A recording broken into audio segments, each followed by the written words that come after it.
I say tomato. And I say massa Chessie. And I say potato. What? Let's call the whole thing off. Well, hello there, and welcome to another episode of the D'Amato Files with myself, Nick, and themselves. I'm Gav Whittaker. No, I'm Gav Whittaker. No, I'm Gav Whittaker. Okay, phew. Yeah, that seems a great way to begin. A Spartacus reference makes perfect sense. We're talking about 8 films directed by Joe D'Amato, most of them directed in 1981. Is this the D'Amato Files you forgot to mention? Oh, I feel like I started out with that. I'm fairly confident that I said it at the beginning, but maybe I'm wrong. Sorry, I was focusing too much on pretending to be Gav that I had like blinders on to everything because it takes a lot of effort to imitate and pretend to be another person and steal their identity. When they're there, I forgot the beret. That's the thing. Right. Otherwise, I might have got away with it. It would have been seamless. They would have thought, what's happening? But yeah, anyway. So yeah, it's funny. So I feel like I had Joe D'Amato Stockholm syndrome by the end of the last episode, and this episode has cured me. Yeah, no, this was where this became for me a bit of a death march, a bit of a fucking slog. So this time out, you actually took advantage that the cage door was actually open the whole time, and tried to escape. Well, I realized up until now we've always had a few other things that kind of leaven, so I could kind of go back and forth. Okay, well, we've got some softcore or like a hardcore film here, but then we've got a horror film, or I don't know, like a war film or something else. Whereas Padre, something like that. Yeah. Whereas this, at a certain point, even just taking notes, I was like, I'm losing track of which one I was watching because we're going to see the same cast over. Oh yeah, I'm sure we're going to need a bit of mutual assistance here for us to all remember exactly which film was which, right? Especially because since the majority of them, there's no subtitles either. Yes, yeah, and if they're dubbed into a useful language like German, which I assume you're also fluent in German, so that's all good. Yes. So yeah, we're starting off. Are we doing them in the order that they appear on IMDb, or do you have an order? I've got an order here in front of me, so yeah, let us. So yeah, I'm going by more or less going by release order. When we know there's like a couple we're not sure of, or the one of them I'm not sure of the month, so that could be any time, and also that doesn't mean they were necessarily shot in that order. But let's kick off with Bocca Golosa. Okay. From released in April of 81, I guess. So this one is because you look as if you might be wondering what the English title is there, which it doesn't really officially have, but this one is known as Greedy Mouth. Okay. This is directed obviously by Joe D'Amato, although it's also on IMDb credited to Claudio Bernabe. Yeah, so this is the thing. The majority of these are Alexander Borski films, right? And Alexander Borski is to be both Joe D'Amato, who shot all these films, and Claudio Barberini, who was an assistant director for D'Amato and later on actually for Tinto Brass and for a whole bunch of people. That's how he got started, and I think he wrote some stuff as well, didn't he? We've watched already, like Blue Erotic Climax and stuff like that. Oh no, he was the we've already watched something. Where he was there's at least one film on here actually that is debatable that it's even a D'Amato film at all, right? But I think that might be the one you didn't watch, Nick. Okay. So yeah, Bocca Golosa, right? Let's see which one is this. Well, it's got Mark Shannon in it, playing a magician. Oh, well, that fucking I think helps. that should narrow things down, There's but two apparently of it them. doesn't. This is the one where he plays a magician who's not wearing a turban with a witch's hat on top. This is the one where he wears just a kind of a shake, kind of like He's like a whatever. swami or something. Yeah, whatever that thing is with the headband and the and this is one where he does a lot of spasming whenever he sees a girl's bum. Right. Yes, it's all coming back to me now. So this is the one where Pauline Titcher is well, it opens with her doing naked like calisthenics. And so who is she? I mean, obviously she's in most of these things. The name seems German. Do we know anything about this, Gab? Do you know anything about this? No. No. No. It just seems she's quite kind of middle-agedy. So I was wondering if she was already famous in Germany as a like why is she being cast? I looked her up once. As a useful source is, I don't know if you know the IAFD, the Internet Adult Film Database. That's usually pretty good for European hardcore. Okay. And yeah, she didn't have much more credits beyond the D'Amato stuff. So I don't think she's a huge star in it. But then again, it's interesting. I think this period in time, even though we've still had, hardcore for like a decade or something, certainly in the United States and parts of Europe, I get the feeling that there was still not quite enough the flood of filth that there is nowadays that someone could be considered like a porn star, even if they weren't in that many films. Because the thing is, they might also have been in magazines. Right.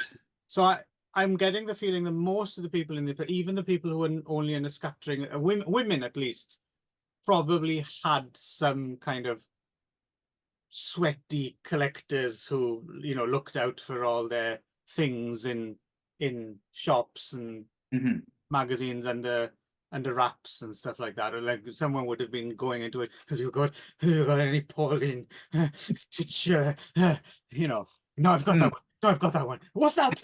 Rip it out of your hands, and that kind of thing. Thanks, Clive. I reckon. Does that kind of make sense? Yes. Yeah. Okay. Yeah. So this is the one. Is this? No. This isn't. Yes, it is. This is the one. It's mostly her going to see a doctor, I think, right? Like, and he's kind of like either a psychiatrist or a psychologist. She's kind of on a couch a lot, and she's kind of telling stories from her. That's right. This is Laura Levy, right? She's going to Laura Levy, and yeah, so she's like fed up of her. Fuck, I genuinely am confused now. Already, and we're only on the first film. But the doctor has a mustache. I remember that. It's not Laura Levy then. No, it's not. Definitely not. One. Right. Okay, got you. And then I don't know. There's a scene where a guy who looks like Joe Biden has sex with her. Let me just. Yeah, and she goes to the Sheik, and then her husband fucks Laura Levy, and yeah, he has seizures. Is Laura Levy the one who looks a bit like Jennifer Grey? Yes. Yes. Okay. Very dirty dancing. Yes. Yeah. There's an orgy. Is this the one in Venice? No, I don't think. No, Sonia Bennett is in this one. Sonia Bennett and Mark Shannon. Sonia Bennett is Mark Shannon's sidekick, right? I don't remember. I just remember that Mark Shannon does a lot of this. Yes, and Sonia Bennett is his like his sidekick. He's very sort of Harry Reams in this bunch of films. Very sort of, calm and clown sort of. Yeah. Yes, definitely. Somebody does stick a corn cob in their snatch. That's right. That's what happens at the very end. Yeah. So that's what distinguishes this from all the other ones. There's sort sort of anticipating sort of Troll 2 sexualization of Khan on the Cob, really. Well, there's a Laura Gemser connection there for sure. Didn't she do the costumes for Troll 2? Yes. There's also there's a Jean Roland hardcore film in which one one of those two blonde twins with the pigtails are in a bunch of his films. One of them someone services her with like a corn cob like on the end of a stick. I remember that. So here we go. This is next year's show. Corn on the cob related to corn. Yes, Corn Hub. All right. So yeah, no, basically this is it's just Pauline regaling her doctor with all these stories of her sexual antics, and maybe she has a husband who's kind of she's not that satisfied with. I couldn't parse it because again, it wasn't in English, so I don't know. But and this then wasn't at the end, one of the highlights for sure. No, this doctor who's kind of a bit of a Dr. Mario, he's got the mustache. At the very end, he's suddenly overcome because at one point she seems to kind of make a bit of a pass at him, and he's like kind of he maintains the doctor-patient distance, whatever. But then at the end, he's overcome and he kind of jumps on her, and that's where the film ends with him. So be careful about your semantics as well here, because when we say the film ends with a cornholing, it does, but it's not your everyday. If that's what you're on the lookout for, yes, totally disappointed. Yes. Yeah. Right. So that's kind of that. I don't know if there's much. Gav, do you have anything to throw in there? No, not really. Yeah, no, that's pretty slim pickings there. I remember this one being one of the least. But again, I mean, if you're imagining people, going along in the afternoon in their raincoats to a theater in Pigalle or wherever it was, they would have gone in Italy, or I mean, it probably would have served a sufficed, right? I guess. I mean, I do think Mark Shannon is definitely the MVP here, because his performance, as unhinged as it is the most watchable thing for me. Is him constantly freaking out in his Swami. Yeah. But yeah, that was about it for me. I didn't get much else out of this.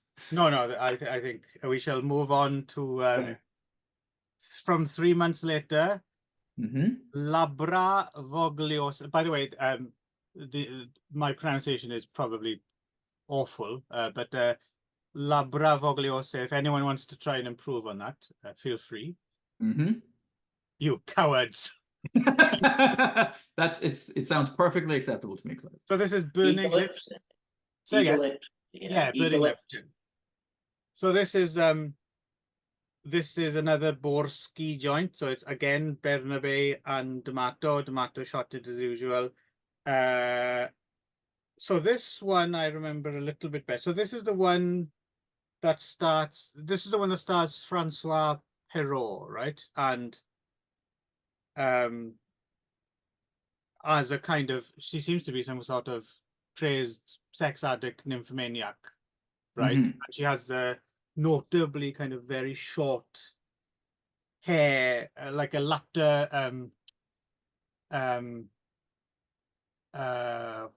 what's her name? Jess Franco's bird.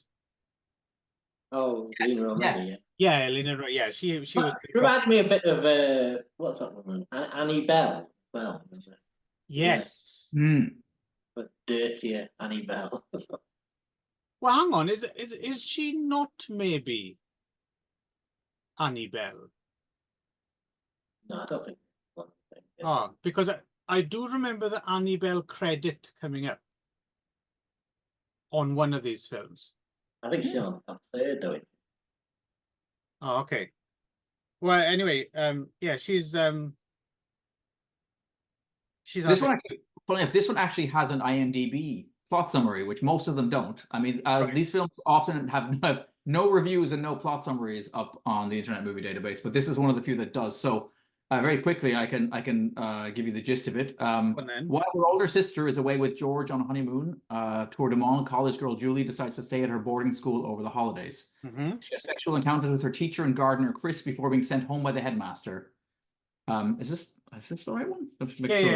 there's another plot summary online that's Oh on yes, IMDb, which is slightly wrong as well, because they say that she has sex with 3 different delivery guys, but it's the same delivery guy, right? Who just keeps coming back. no, it's actually it's one guy comes twice and then a different guy's in the middle. Ah, right. It's Yes, I kept thinking like, right. it's like the Amazon guy gets his end away basically. Yeah, and yeah, so Laura Levy is the sister, and yeah, and her husband is played by, yeah, and there's a masked orgy, and then there's a kind of quite a grim ending, right, with a double murder, I guess, and then we yes, the theme tune from Emmanuel in America. yes. But Yeah. the most interesting thing about this for me was so the guy who will turn up again, the guy who plays the husband is Roland Carey, and once upon a time he was a minor Peplum star. Oh, So he was Jason in Giants of Thessaly. He was also in Revolt of the Barbarians. okay. The star, the Muscle Man star. I think he was in Sword of El Cid as well. I don't know if he was the star of that one. Yeah, so he was, he was actually headlining Peplums like a couple of decades before this. Somehow found his way into Joe which I found kind of fascinating. Too bad somebody didn't do an interview with him somewhere along the lines, and those would have been, yeah. Oh yeah, sorry. Yeah, you're quite right. I was confused, Gav. It is, of course, absurd Annie Bell turns up in. But you're right, she does have that kind of look, doesn't she? Yeah. I mean, this one, I thought this one was it was more interesting than the ones that are surrounding it, I think, partly because she's quite a sociopath in this, really. Like she kind of just, she doesn't seem to give a shit about whose lives she ruins in order to get her her end away. Yeah. So, and it's funny that the orgy scene, there was something creepy about it, not just because everyone's wearing these black kind of mass robes, and Mark Shannon is dancing like a twat, but there was, because of the timing, I kept thinking about like the specter of AIDS for some reason, like all these people in these kind of black robes dancing around this kind of, or like nobody knows that like we're close to this being a thing. But this is me. This is nothing to do with the film. This is the wrong YouTube. We don't do this. We don't do deep analysis. Okay, all right. And socio-political context. Fine. Sorry. We do corn cob jokes. Okay. All right. I'll bear that in mind. But no, I suppose it is kind of interesting. Really, that's what came to mind while watching the orgy scene. Yeah, for some reason, something about it just, I was thinking about like, oh yeah, this is a time when everyone's just busily having these suburban orgies dressed in black robes. I assume everyone was doing this at the time. This is a documentary. Yeah. Wasn't there a similar scene in one of the last ones with a sort of a mass star? I always thought they shared footage, but I'm not sure. I'm having trouble remembering these films that we just watched, let alone ones from earlier shows. But no, I reckon if you slapped some subs on this, I've not a bad little kind of psychodrama. Yeah, no, this one's one of the better ones for sure. But you enjoy this one, Gav, or yeah, it's okay. Francois Perrault, he's pretty easy on the eye. Yeah. Well, I like Laura Levy as well, actually, and she turns up in a lot of these. Yes, I agree. I didn't realize I had a thing for what's her face from Dirty Dancing, but maybe I do. Maybe it's buried somewhere at the back of my. Dirty Dancing and Red Dawn. Oh yes, of course. Yes. Yeah, well, I won't. I know that always gives you a bit of anti-commie. Gives you a hard on. Yeah. Oh yes. I can remember actually sitting in math class shortly after we moved to Canada, and looking out the window, and there's a proper. This is going to be another Spectre of AIDS story, is it? Yes, it is actually. Yeah, and feeling a great sense of discomfort. No, just looking out. and like imagining like the parachuting, you know, Cubans like just landing on the because it was a proper football field outside. And growing up in Wicklow, Ireland, obviously you're not surrounded by anything that looks like the shit in Red Dawn, but living in Western Canada, everything kind of looked like that, you know. It's the same as the first time I biked around a suburban area, and I was like, oh shit, like that stuff in the end of E.T. with the kids on the bikes, it really does look like this. So you kind of feel like you're stuck in a Hollywood movie when you live like as a kid who's moved, transplanted from Europe to there. It's a weird feeling. Anyway, did you ever? I don't know if this is a Canadian thing. Did you have a prom? Oh yeah. Wow. Yeah, I went twice because I graduated and I went to mine, and then the following year my wife graduated and I took her to hers. Which I realized then I should have fucking bought a suit instead of renting them because they were incredibly expensive to rent, like a tuxedo. It was like $300, I think, and this is adjusted for, you know, that's probably like, you know, $3 million in today's money. Yeah, see, this is Fantasyland stuff for me and Gav. Although they have proms now in the UK, right, Gav? If I'm it's really caught on now, yeah. But they're a bit. I'm guessing they're still a bit more like school discos than Harry, right? I think like back in the 80s, I think they only really knew about prom culture from the prom night film. Yeah. Did anyone get decapitated on the floor at your prom?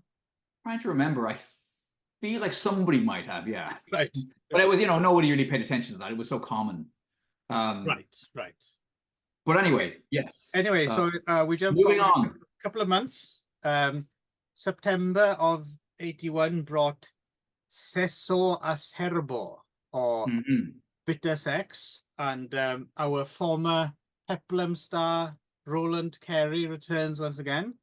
He's married to Paula Titcher, and so this one has kind of quite a, which I only figured out with help from some online sources, and this has kind of quite a fucked up storyline, right? So this is how I read. I might be wrong, right? So basically, she seems. Okay, is this the kind of this one with the young kid in it, like the kind of the very stepmommy, or is it? Yeah. So she seems a little bit bored with her husband. Then she goes and she gets a job as a home tutor for one of the guys who played one of the delivery guys in the previous film. Yes. And her mother, as played by Laura Levy again, is also fucking our former Hercules. Right. And then suddenly at some point, I don't understand this, two gay men turn up to have sex in the living room. Oh, yes. Don't know why that happened. Still don't know why that happened. And the fact that, I mean, you wouldn't have to be at all homophobic, right? Just the fact if you were making out in your living room and any type of people were suddenly fucking in the sofa next to you, you'd think you'd at least go, "Oi, get down." But no. Although it's not as explicit as the full-on scene that shows up in one of the subsequent films, which truly took me aback, just because I wasn't expecting it at all. I was like, oh, okay. Anyway, we'll get to that when we get. And then so it all turns out to have been a kind of conspiracy to get her pregnant, right, by the young kid, because it seems they couldn't have a child, which is why they were kind of slightly estranged. And so this is quite a I wondered if that was melancholy, bittersweet little. So this was kind of interesting as well. What do you make of this one, Gav? Oh, and sorry, this one also we should say is not exactly hardcore, right? That was another thing that was strange to me. Yeah, except that occasionally it is for brief moments. I thought, well, what's the point of making a softcore film and then including one or two actual hardcore shots? Because surely it means you can't show it in a regular cinema. Yeah, this is mostly simulated, isn't it, with some hardcore flashes? Or it's not because they're all porn actors. It's just filmed from angles where could be that as well. See the contact of genitals, but what's the point? I was mystified as to why this decision was made. It's the spectre of AIDS, Nick, is what it is. Could well be, yes. I mean, after seeing these sort of same bunch of people having real sex in about two other Well, it does feel a bit odd then to see him. They suddenly get coy. Yeah. Oh, and I did notice that Pauline at one point is wearing one of the robes from the orgy scene in the previous movie. I don't know why, but she suddenly comes out wearing the black hooded robe, the Omega Man robes that everyone was wearing. So you can see, like, not that only this film is made with the same cast, but I assume they're kind of made in the same places as well. Like it's just all.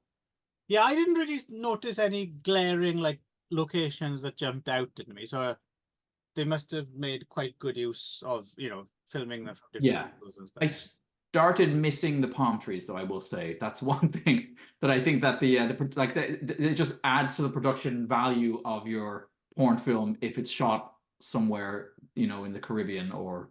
Mark Shannon's balls have cleared up as well, so maybe he had some rare tropical disease on them or something. But could have been, yeah. He ate some bad mangoes. Yeah, there's an euphemism if ever I heard it. So at this point, this is where Voglia de Sesso enters the conversation, released in November of 81. So this is the one, my fault, I forgot to include it. So me and Gav have not watched this one. So we won't talk about it now. Yes, we'll. It's a shame it's out of chronology, but we'll talk about it next time. It features many of the people we've just been talking about, though. So we got Mark Shannon back again. You don't mind watching it again, do you, Nick? No, well, the thing is, we have two. We have another. We're not just going to watch it. We're going to watch it twice anyway. So that means our next lineup has like 10 films. Oh, Jesus Christ! 5.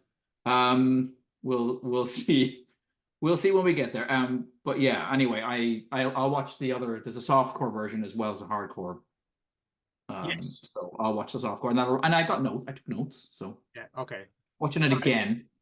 So this brings us to the end of the joyous year of 1981, December, which saw the release of Caldo, Profumo de Vergine, or just Profumo de Vergine, the strong scent of the Virgin, I guess. That's quite a title. Yeah. I think if you run it through Google Translate, you get warm virgin scent.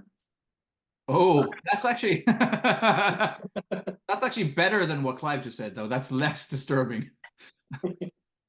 Most things are less disturbing than the things I say. I've noticed over the years. Sadly, I can't help it. I just built that way. So this one is fair. I mean, I'm not exactly sure what's happening in this one, but yeah, according to online sources again, so this is just some students, right, staying at. Mark Shannon seems to be some sort of rich guy. Yes, like maybe like a low-level aristocrat or something like that. Yeah, his own little palazzo. And this is the one where he has his manservant, right, who involves himself. This is the one that has the full hardcore gay porn scene. Yeah. Which is quite interesting to see, because you can see they were still slightly experimenting. Like things hadn't been put totally in their boxes yet, right? Like there was, on the off chance that someone going along to see this film was, actually gay, and they were bored through most, and then they were like, yes, and started. This one's for me. Pumping away. I knew if I kept going to these Borsky films, something would come up. Yeah, so run it up a flag and see who sleeps it. So Exactly. so the two students as played by one I quite like, Kathy Dupre, or is she the one who looks quite a bit like she's kind of like Ange, the short haired. Yeah. I thought she might appeal to you because she's sort of cut from the same. Or as she is in this film, Marjorie Blinn. The other one, Elizabeth Boumet, or what was her name? Desiree Melot or something. Oh no, Regine Melot. And then the other chick in this I quite liked was Nadine. Sorry, Mark Shannon's character is called Count Vladimiro. Yeah, there we go. That's great. Nadine Roussial, or Claudine Renault. She's the blonde in this one. I quite like. And there's some more Nico Fidenko, music. There's a lot of Nico Fidenko music across all of these. So here's an interesting thing. According to the internet, this is something that occurs for the next few films over the Internet Adult Film Database in the like a trivia section. According to them, they're all fake facials. Okay.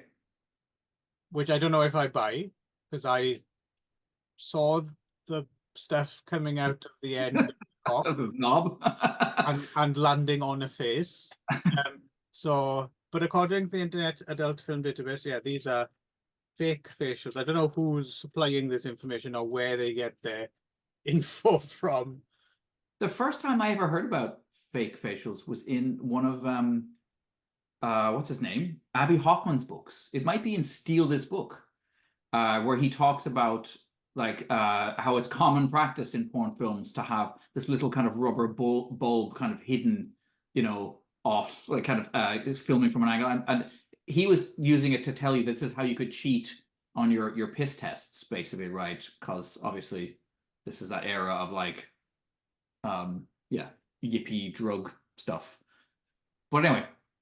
It sounds more plausible than the one in with Nil and I when he carries around the child's piss. So he has to, yeah. Right, yeah. Ziploc bag of it taped to your chest. Anyway. It's like a homemade colostomy bag, right? So this is all in Venice, right? So this is we get yes. some nice shots of the canals, and it's a bit more travel. No. This isn't the Venice one, unless this is in Venice as well. I think it is. I think there's two. I think there's two. Okay. All they right. share some footage. There's a scene where the girls go out and a bunch of pigeons swamp them in a yes. And it's in both films. Maybe filmed back to back. I'm assuming. Because yeah, a lot of the same people are in Elizabeth Bure, Kathy Dupre, Nadine Russell, and Mark Shannon are in Stretta and BAGNATA as well. So there we go. These two almost certainly filmed back to back. Back to back. I think so, yeah. I kept hoping and thinking that this might turn into one of those kind of like kidnap syndicate type of things. So you got a rich guy and you've got these kind of street looking Pasolini extra kids with curly mops, you know, and I was like, oh, this is gonna turn a corner and it'll get real gritty, you know, like because you never know with D'Amato, right? It might. Yeah. And no, it definitely is straight ahead porn, except for the period when it's not straight. For that 15 minutes. But yeah. Anything to add, Gavin? Yes. I'm gonna do one more thing. There is butter used for an anal sex scene, while music that sounds a lot like popcorn, like kind of plays over the scene, and I kept thinking, like, I think Perry and Kingsley should have been used more in porn. I think that was a mistake not to have. But also it might be an indicator that they planned to have some corn in that scene and forgot. Right, because they had the butter. Exactly. They had the music. They had the popcorn music. Missing. Hey, you forgot to buy the corn. Bernabe, you fool. Yes. Anyway, I'm done. That was my 2 cents. Yeah. I think it's like Joe must be fairly unique as one of those like key Italian exploitation filmmakers shot hard. I mean, I don't know if any of those other guys like Fulci or Lenzi or Sergio Martino shot hard, but I don't think so. No, I mean, there's a few things, not them, but some other people, like, they might have had some inserts, right, put in some versions of their film. But yeah, to actually just fully go out there and just embrace, because apparently he hated making them, right? Like, or at least later on in the 90s, when he was churning them out endlessly and nothing else. Maybe at this point he was still kind of enjoy, because I suppose he'd make a couple and then he'd bounce off and do some like action movie or some, and then come back, or so maybe he was enjoying making them at this point. I wonder. Are all of Tinto Brass's films softcore? Did he ever do? I think they are, but they're just almost cross that line. They're on that, like that very much. Some, like you were saying, some scenes might be shot simulated, but they're not, or Yeah. Didn't that guy who made Black Magic Rights? Didn't he shoot a couple of hardcore things? Renato Porcelli.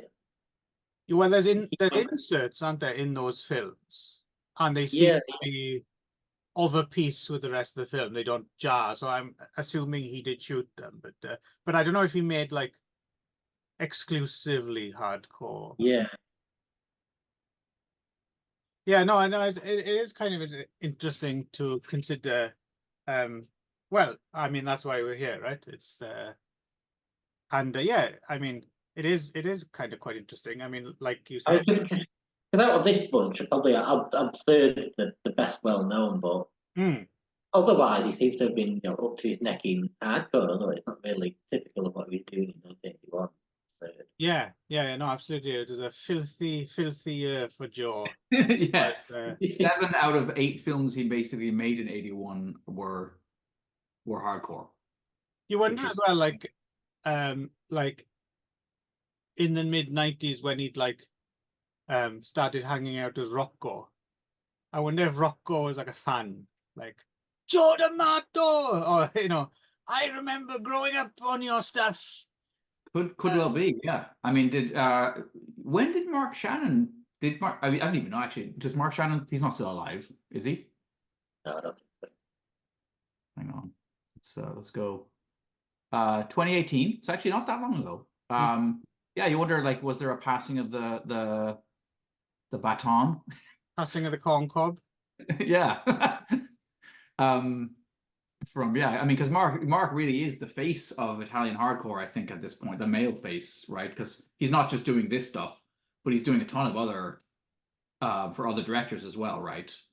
Right. I downloaded a Batman film that he made where he dresses as Batman and bikes around on a bicycle at the beginning.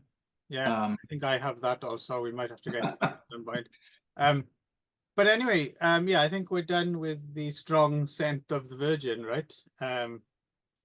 Yeah, I think it's just basically right. It's just these blonde college girls having sex with Mark Shannon, who is apparently some sort of aristocrat. Wealthy fella. In his nice house.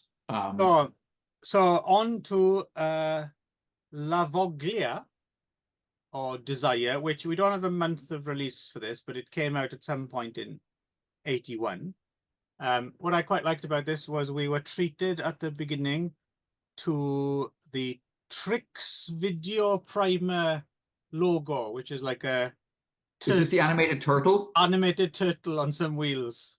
Yes, I did say, my first note just says, I strongly suspect that animated turtle on wheels video logo might be the best part of what's to come. Well, it threw me at first because I didn't expect the video logos. I was like, wow, is this going to be the first animated D'Amato film? And there's a turtle. But no, it looks like a Toys R Us advert. Yeah, It comes for hardcore sex film. Corner us. Yeah, so this one, what's all this one? Oh yeah, this is quite difficult to, as far as I could tell. So it's our old, it's Ulysses. So it's the whole cast again, back together. Yeah, it's Ulysses Ronald Carey again, and he's a housekeeper, right? Works for Pauline. Yes, he's in a blue apron most of the film, I think. Yeah, and then Francois Perrault turns up again as, is she like his sister or something? And she hitchhikes to where he's now working as a housekeeper. Yeah, I have no idea. Yeah, I really didn't know what was going on here. But Laura Levy's in it again. Yep. And Francois Perrault is in it again. Any thoughts what was going on in this one, Gaff? This one kind of. I could use this with the other one she was in, Eagle Lips, but yeah, but kind of interchangeable, aren't they, really? Yeah, but this one was particularly, I mean, it's not, I suppose it's maybe not bad for what it is, but it's just, yeah, nothing to glom onto, right? Really, story-wise. No, at some point they start, I mean, I don't know if this is over-egging the vagina. Knowing you, probably yes, and you're going to mention. No, I think AIDS, but yeah. No. I mean on the part of the filmmakers here, because there's suddenly an awful lot of like tapioca leaking out of vaginas all of the time, like to give us the impression that it starts to get a little bit to my mind. Yeah. Like, because I'm feeling that that's probably been, yeah. I don't think that's naturally occurring. I suspect. I think that Right. that maybe. No, it's. Yeah. I think it's the original bubble soda, right? That's how they prepared them. Is this one where Francois is like reading a book and banking a gaff at the same time? Or is that the other one? It's a good question, Gav. I'm not sure. Whichever one that was, it seems very captivated by the book. Yeah, it's either that one or it's the earlier one where at the end there's the double murder. Yeah, that one. They're already blurred together. Yes. So once again, it's a very good book, though. Yeah, she's very disinterested in the hand job. She's just kind of yeah. You're like, and the guy, and she doesn't finish the guy off too, so he gets the hump about that. I remember that. People like, hey, what? That's it. So according to the Internet Adult Film Database, once again, and I quote, all the squirts in the film are fake. Now, okay. I don't know what the squirts means. The squirts is usually when you have diarrhea, right? But he could be referring to the tapioca. Oh, unless they're talking about that, which that makes more sense. It might be the female ejaculation stuff. That's, yeah, that because I strongly suspect that's the case, that stuff is all. I kept, the other thing I kept thinking about is like there's a lot of people having sex on like kitchen tables and dining room tables, and I'm like, that's not sanitary. And then do the people renting out the house to Joe? I suppose they must know what he's going to do with it, but I wouldn't. I mean, I'm not anymore, but I know of some situations where that hasn't been the case. So, okay. Yes. Anyway, so we're over into 1982 now. Oh, hang on. Go on. Sorry. This is the one that has. Sorry, there's a couple of things to say about this one. This is the one. Really? Yes, because this is the one where there's a peeing scene out of nowhere. Where short-haired what's her face goes and squats in the field, and it's the guy. This is the one with the little guy with the mustache, kind of, and every time he comes on screen, they play a kind of off-brand version of the Pink Panther theme, and he steals her panties and consistently huffs them in front of her. You're Flag, you look like I'm making this up. No, this happens in the film. Okay, yeah, no, I don't really. It's not bringing any memories back, but maybe it's the only thing that's memorable about that film is that there's a creepy little guy wandering around the house, stealing her panties and sniffing them. Yeah, maybe it sounds vaguely familiar. And at one point, she's peeing, and so they're around her ankles. He pushes her over, and steals her underpants off of her while she's having a pee, and then takes a big huff in front of her. And you think, and then like the next scene is them just casually talking at like a table. She's very unconcerned about what just happened. Was that this film? I thought that's what I got up to last Thursday. No. Okay, that was in. Sometimes it blurs. It may have. Yeah, sometimes. So 82 January. So it's 81. Stretta e BAGNATA. Tight and wet. Oh yes, that's a classy title. Sorry, this one does have an IMDb plot synopsis. Also has a great the VFL 69 Films logo at the beginning of this print is lots of fun. Yeah, shame there's no turtle on wheels though. That's true. But hang on, let's go. A Boschi joint once again, like we said, probably shot back to back with the other one because it's in Venice. Right. And this is, Mark Shannon returns as the Swami once again. Wearing a turban with a little spiky unicorn hat on top. His thing seems to get bigger as the film progresses. It looks reasonably normal at the beginning and then gets bigger. So if you remember the Sex, Shocks and Sadism book by Todd Tiersland of Threat Theatre Video, there's a review of that film in there, and according to him, the Mark Shannon a widow, I guess it's Elizabeth Beret, goes to him, and he claims that I guess his cock is possessed by her husband or something like that. Yeah. Does that sound about right? Yeah, that's what the IMDb plot synopsis also says. Yeah. And so this one was dubbed into German, and also so worth mentioning, we watched a 60-minute version, which apparently was how it was originally released. But then Joe D'Amato later released a longer version in France, which was 75 minutes long. Oh. But all that footage was originally shot back in the day when they originally shot. It wasn't added later, but for some reason was cut out. So yeah, can you explain to me then why there's a great scene where somebody's just started to get a blowjob and suddenly intermission comes up? And I was thinking to myself, I'd be very annoyed. Well, it carries on in part 2, right? So you're all right. You haven't been cheated. No, I'm just thinking I'd be annoyed if somebody called an intermission at the very beginning of a blowjob that I was enjoying. But no, more than that, like, why does a 60-minute film need an intermission? Like, it's not like it's not like Godfather 2, you know, like I think maybe they had the audience in mind, because if you're pumping away and you don't come, as you know, that you get the pressure build up and you feel the need to go to the toilet, right? I see. I'm not alone in this feeling, right? And then so you have to go relieve yourself, and you come back and you start again. You start that long, arduous climb up the hill, and you hope this time the blowjob isn't interrupted, and you can, you know, come to fruition. Yes, so Swami. It's nice to see Mark Shannon back in his signature Swami role. You got Elizabeth Bray, Kathy Dupre again. Nice to see her. She has sex with a gondola man. Yep. Whatever you call it. I'm sure they're not called gondola mans. That's all I know is they ride the boats and they sing about cornetos. I was gonna say, that's the only thing that's missing. We don't get the just one cornetto. Give it to me. Yeah. Delicious ice cream. Yes. Yeah, talking about stereotypes. Yeah,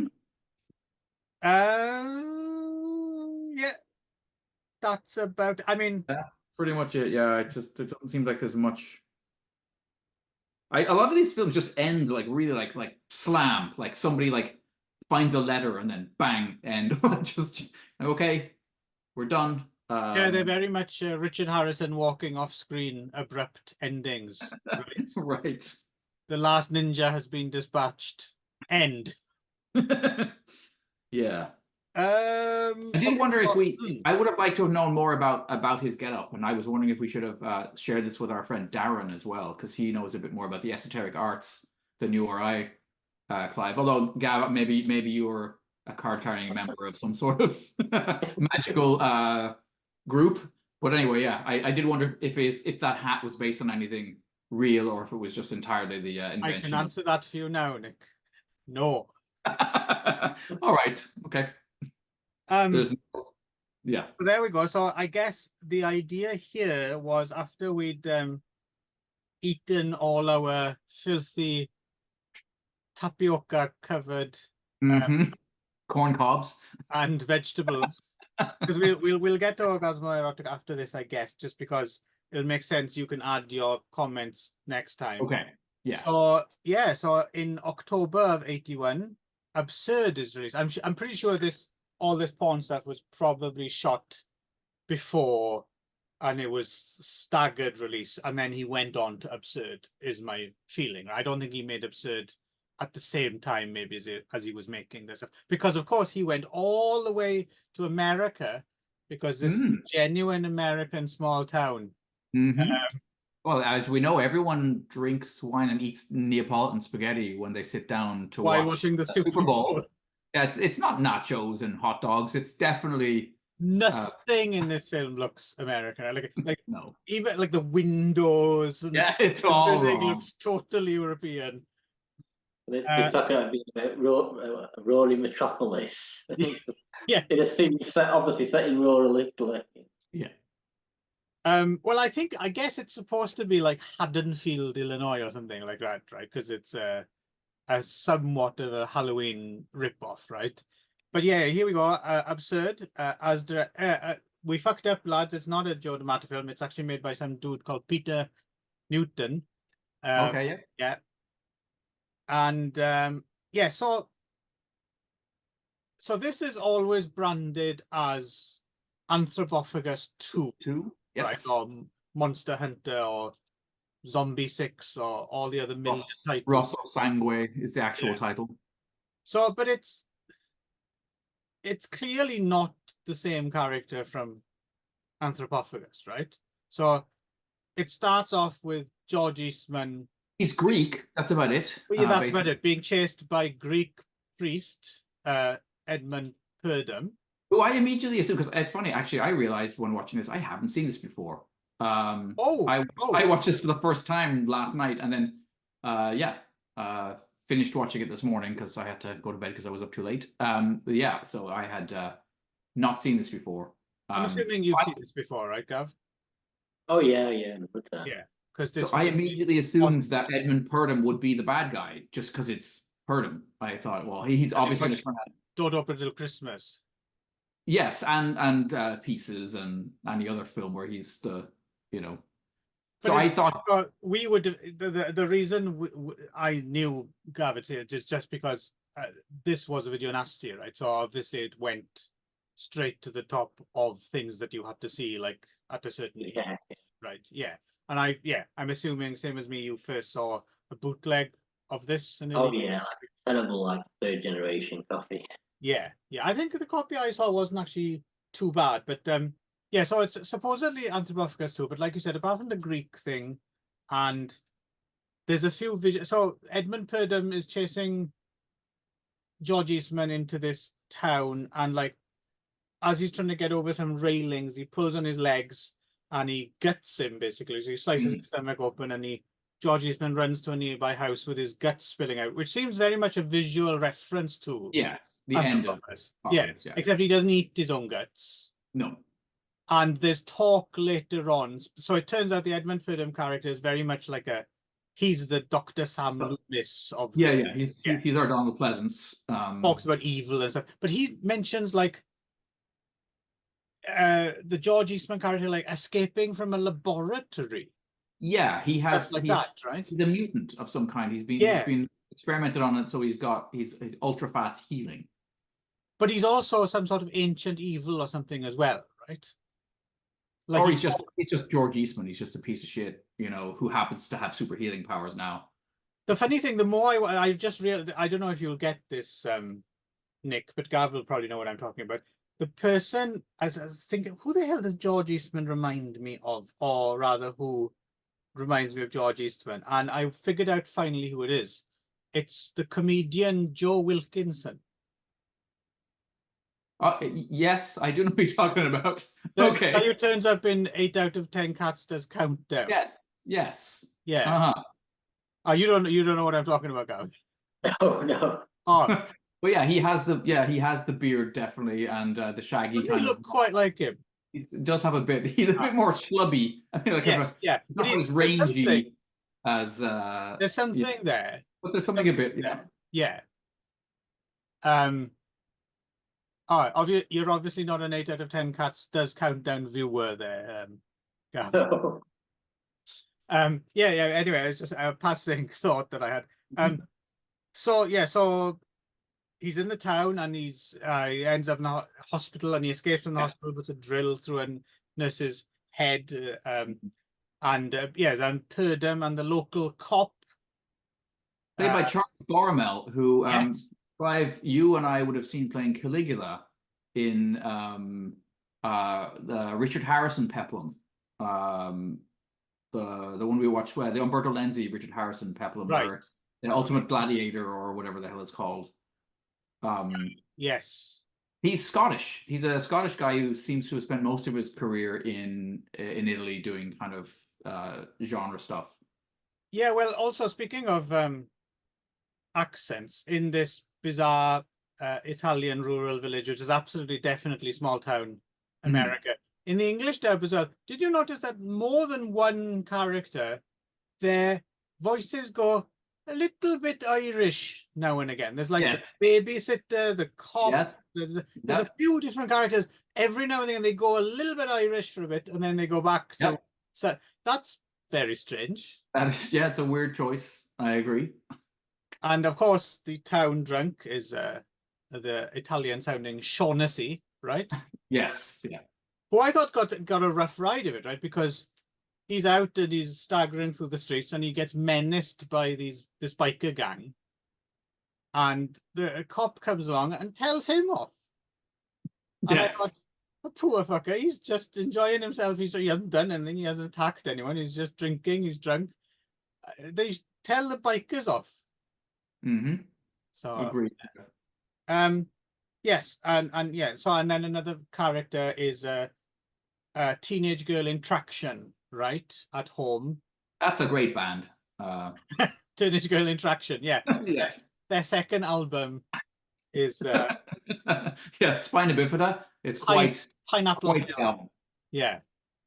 Yes. So she's there, and I thought something was gonna like she was going into like some kind of psychic battle or something, like it was going to be a bit Patrick or something like that. Yeah, it's funny. She has a little bit of although I think before, but she has a bit of Jennifer Connelly phenomena about her look, I thought. I think Jennifer Connelly wasn't a thing at this point in 81. Because her first role is what's the Leone film, Once Upon a Time in America. Yeah. But anyway. Body double, by the way. Yes, of course. But of course should be, because she was like 13 or something. Yes. Yeah. But I'm just saying. Yeah. Yes, so there's that, and then I mean, it's a very slow. So I'll let you both take the floor now, but I just wanted, so for me this was quite interesting, just because clearly my sensibilities have changed massively over the past 20 years or something, right? Because my take was always Anthropophagus, overrated, boring junk. Absurd, which isn't really a sequel, but kind of a follow-up, that was the fun one. That was the one I really enjoyed. And it's got a few gore set pieces, and yeah, quite a nasty long bit where Annie Bell gets her head cooked in an oven. That like goes on for ages. That's typical like you're kind of falling asleep and then something happens and you're like, oh. I can't remember who it was. Someone wrote at some point that Joe D'Amato's career was like a mixture of extreme, like dullness, and then like something vile happens, right? Which turns out not to be true. Is it? We've grown an appreciation. Maybe not this episode, but yeah. But that was my take on it. Was Absurd was the fun trash film, Anthropophagus boring junk, and then as we know from last show, I've actually grown to really like Anthropophagus and thought the atmosphere and everything of that film was really absorbing to me. And this time watching Absurd, oh fuck, this thing dragged on, and I did not have anywhere near as much fun as I thought I would have. So they've totally switched in my critical thinking now. So that was my big takeaway, whereas this is just not as fun as it once was. Mind you, I was suffering from heat stroke yesterday when I watched it as well, so that didn't help. I had like cramping muscles the whole time I was watching it. Anyway, thoughts? Maybe Gab, you go, and then I'll mop up. Well, I think this one. I think this gets better every time I watch it. To be honest, a lot of suspense, a lot of gore. Yeah. I think with a lot of the D'Amato films I'm familiar with, they usually like go down in my estimation or remain the same. With this one, it gets better every time I see it, I think. How many times do you reckon you've seen it? 3 or 4. I think maybe watching it first time was like a sort of scuzzy sort of bootleg sort of. Can't really appreciate it. Yeah, no, we're watching it in HD this time, right? So does Yeah. make sense. So you're the first time viewer here, Nick. Yeah. So I had tons of fun, I have to say. So for me, I mean, it's a bit apples and oranges. But I wouldn't put one of them above the other. I really enjoyed Anthropophagus that time. I had seen that before and not enjoyed it, but like you, came back to it and had much more fun with it. But this, for me, I didn't find it draggy at all. I enjoyed. It's kind of. I mean, you're right. The pacing is kind of, it's measured, I guess. But I mean, there's a lot more of George Eastman, which I appreciate. Yeah. Right. You get way more of him being scary and crazy. Yeah, no, I think the end, the final shot of the film is one of the best. That's quite fun. Best final freeze frames of any of these kind of films I've ever seen. It's reminding me of something else as well, but I can't think what it was. But or I might just be because that was quite an iconic image from the video era as well. But yeah, I think maybe for me it's just, maybe it's wrong to compare them, because obviously Anthropophagus is measured as well, as you put it. But I think in that film there's all these kind of beautiful Greek locations to get lost in, and this doesn't have that. So there's like a, I don't know, I wasn't finding it as hypnotizing as Anthropophagus. So I had a few questions though. There's a kid in this little curly mop. He looks like he's dressed as Annie. Like I kept expecting him to burst into, like, he's got his little red jumper and his big white thing, right? And at one point he's sitting on the sofa and he's watching Mark Shannon. yeah, what appears to be maybe porno Holocaust. Yeah. And I'm I think it like, might be Exotic Malice. Yeah. or Exotic, it's one of them anyway, and it's dubbed hilariously with like dialogue that's obviously not from that film. No, I was thinking you shouldn't be watching that, little boy. It's like something's gone very wrong in your household. Yes, and the little boy doesn't want to watch it either. Like, he's onto it. He's seen the Spectre of AIDS coming, and he's like, I don't want to watch. I thought the exact same thing. Little boy, you shouldn't be watching that. Just funny that he shoehorned Mark Shannon and whatever her name is, Anita Ramirez, into like what would have been a film I assume was intended to show in regular cinema. So, you know, would the discerning audience member, the Joe D'Amato fan, would have like us noticed right away, holy shit, that's an interesting thing to stick in your fairly mainstream horror film. I know it's gory and stuff, but it's still, in some ways, it's no sex. So it's just a conversation, sex at all. And it's dubbed to sound like some sort of drama or something. Oh, no, I know that. Like I said, but there's also no sex in this film either, right? This is I mean, it's funny. He's immersed himself entirely in porn, and then there's no nudity at all. No. Yeah, there's not even a side boob. There's nothing. It's very much a horror film, front and center. So that's why it just really struck me as weird that then I'm looking at Mark Shannon's mustache again. Anyway. Yeah. But yeah, I like this. I'm with Gav here. I like this a lot, and I can easily see myself coming back to this. Well, I'm going to come back to that because I'm kind of quite fascinated by this. To what extent what you expect from a film changes how you view it. So now that I've got this kind of more negative connotation in my head, I'm wondering if I sit down with it again and I'm not suffering from heat stroke, I might be like, absurd, it's amazing. It's oh good, I've changed my mind again. It's like like a film reviewer version of that, that character Paul Whitehouse plays in the Fast Show is like talk silly Dave. Oh yeah, that's right. That's the better car or whatever. Nah, Saab's better. That's what I'm saying, right? It's just always changing his mind depending on who talks to him. Right. Yes. So yeah, I might become the Dave of film critics. Someone just has to say to me, talk silly Clive. Phenomena's better than, that's the spurious shit, isn't it?